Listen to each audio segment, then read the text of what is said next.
ये पात्र भी मेरे लिए पर्याप्त नहीं है। आप कोई अलौकिक जीव हैं, इतनी शीघ्रता से बढ़ती ही चली जा रही हैं। राजन, ये तो मेरा स्वभाव है। बढ़ने पर आती हूँ तो रुकती ही नहीं। परंतु आप क्यों चिंता करते हैं? आपका राजमहल तो बहुत बड़ा है ना? बड़ा था, परंतु आपने उसे छोटा कर दिया है। मैं समझ गया कि मैंने आपको क्षुद्र जीव कहा था, सो आपने मेरे अहंकार को तोड़ने के लिए ये लीला रची।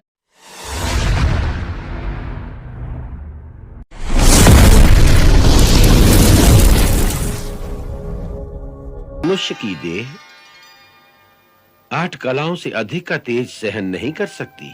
9 कला धारण करने के लिए दिव्य देह की आवश्यकता होती है, जैसे सप्तर्षिगण, मनु, देवता, प्रजापति, लोकपाल आदि। इसके बाद 10 और 10 से अधिक कलाओं की अभिव्यक्ति केवल भगवान के अवतारों में ही होती है, जैसे वराह, नृसिंह, कूर्म और मत्स्य अवतार। अब मैं तुम्हें उसी मत्स्य अवतार की कथा सुनाता हूं।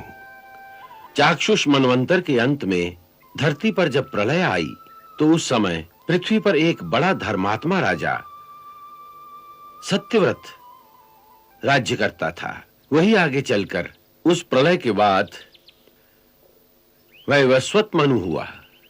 एक दिन राजा सत्यव्रत प्रातः नदी में स्नान करके सूर्य भगवान को अर्घ्य दे रहे थे।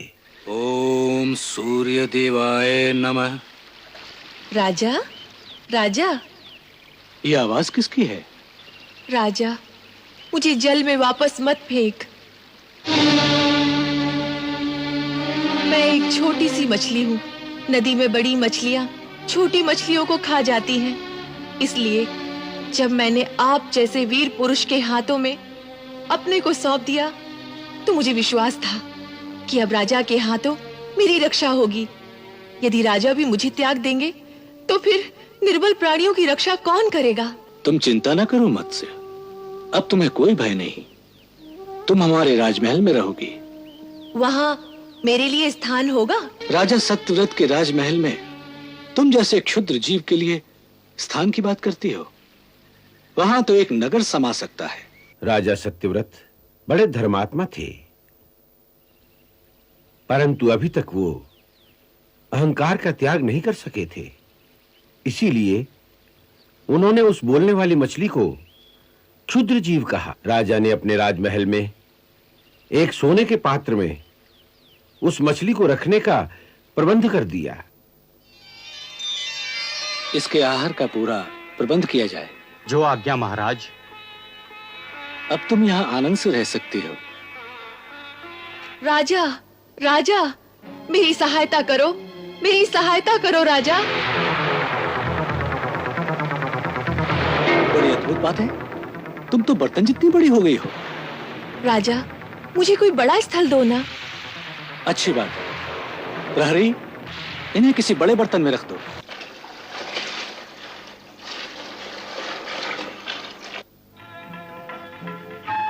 अब तुम यहाँ परमानंद से रहो।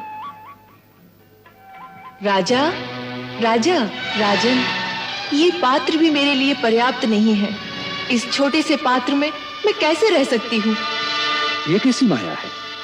तुम तो हर बार पहले से बड़ी हो जाती हो। मुझे राजमहल में पर्याप्त स्थान देना आपका धर्म है। प्रहरी, इन्हें किसी और बड़े बर्तन में रखो।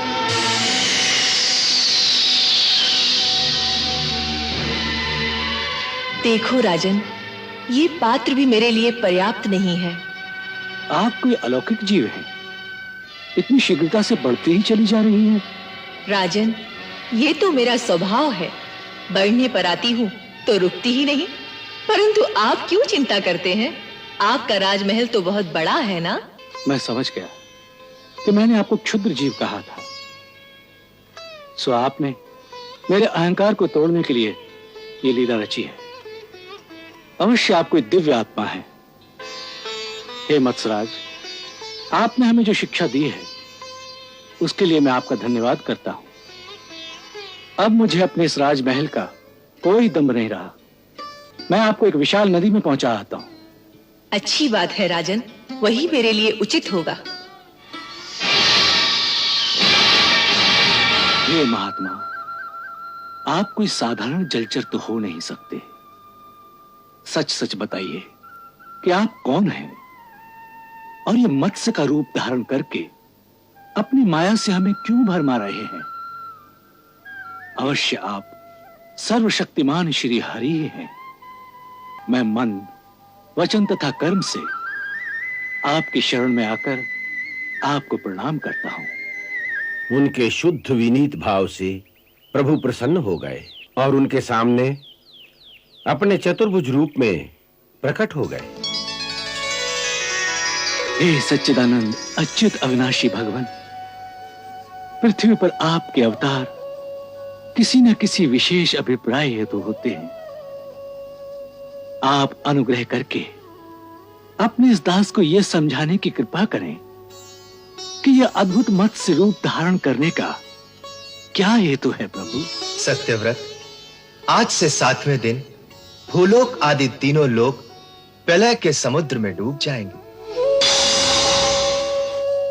उस समय जब तीनों लोग प्रलय काल की जलराशि में डूबने लगेंगे, तब मेरी प्रेरणा से तुम्हारे पास एक बहुत बड़ी नौका आएगी। उस समय तुम समस्त प्राणियों के सूक्ष्म शरीरों को लेकर सप्तऋषियों के साथ उस नौका पर चढ़ जाना और समस्त धान्य तथा औषधियों के बीजों और भी छोटे बड़े अन्य प्रकार के बीजों को साथ रख लेना।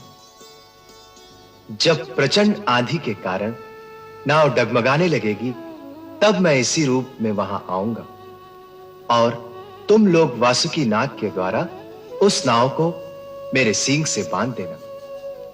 सत्यव्रत, इसके बाद जब तक ब्रह्मा जी की रात रहेगी, तब तक मैं ऋषियों के साथ तुम्हें उस नाव में बैठाकर उसे खींचता हुआ समुद्र में विचरण करूंगा।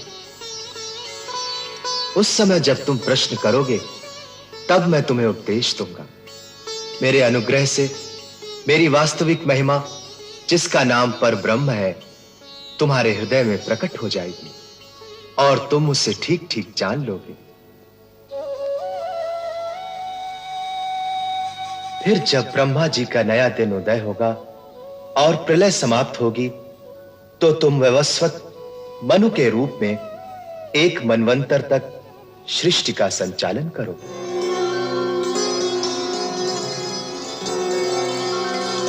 भगवान के आदेशानुसार सत्यव्रत सप्तऋषियों को लेकर एक पर्वत की चोटी पर चले गए।